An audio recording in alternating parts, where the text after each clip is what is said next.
whose broad stripes and bright stars through the perilous fight.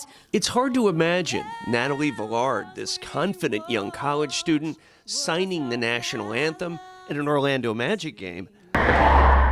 Just months previous was living out of her car. I was in my car for about 2 weeks. It was around like a December, like around the holiday time, so it was kind of rough. I was really depressed. Natalie had escaped an abusive situation at home, so going back there was not an option. For her, just surviving day to day was itself a perilous fight. And when you call your car home, your safety is never guaranteed. Having to go back and like trying to figure out a parking spot, and as a woman being by yourself in this town, like you don't know where it's safe. So that was kind of nerve-wracking. And I also had my cat with me in the car, so everything I owned was in that car. So if it got towed or something happened to it, I would literally have nothing. To avoid being judged, Natalie hid her homelessness from co-workers and professors, but there was no hiding from her hunger. I did have to go into the dumpster and dumpster dive, and it really tore up my system, my immune system. Well, I like to add a little crunch. Today, Natalie is no longer making choices based on desperation. She lives at The Village, empowers transitional housing for young people 18 to 23.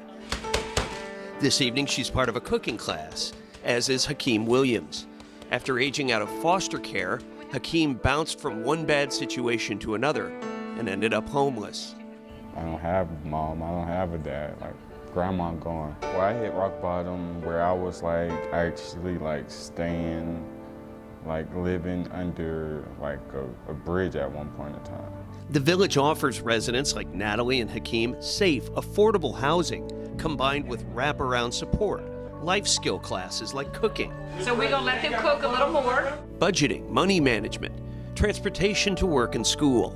Many things they never learned or had growing up in unstable circumstances. The Village program manager, Reggie Palmer, also serves as a father figure. There's not very many places like the Village within Seminole County, Orange County, Osceola County.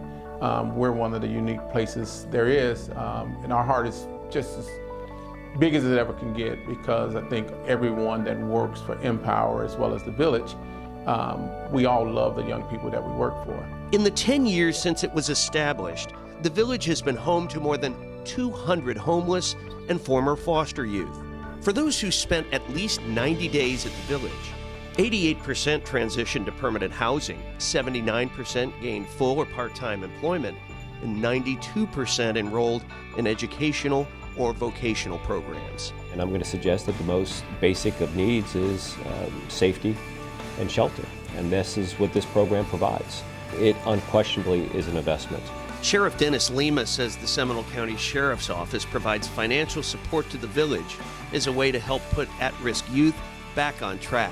We've seen way too often, especially young adults transitioning out of foster care or found homeless, not having the opportunities to really regain their stability and follow down a path of delinquent or, in some cases, criminal behavior.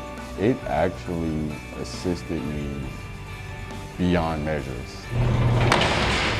After being headed down a path he says was leading towards jail or worse, Hakeem is employed, studying hospitality management and hoping to begin living on his own soon. Without this, like, I would still be clueless. I would still be lost. I would still not have a clue of what I wanted to do or where I wanted to go in my life. After the dark days she vows never to relive, Natalie too is laser focused on independent living with a goal of paying forward the support she's received at the Village. I hope to graduate in December. No, I will graduate in December. I want to eventually continue as a working American Sign Language interpreter and then use that degree to help me open my own transitional housing. Oh, the land of the free and the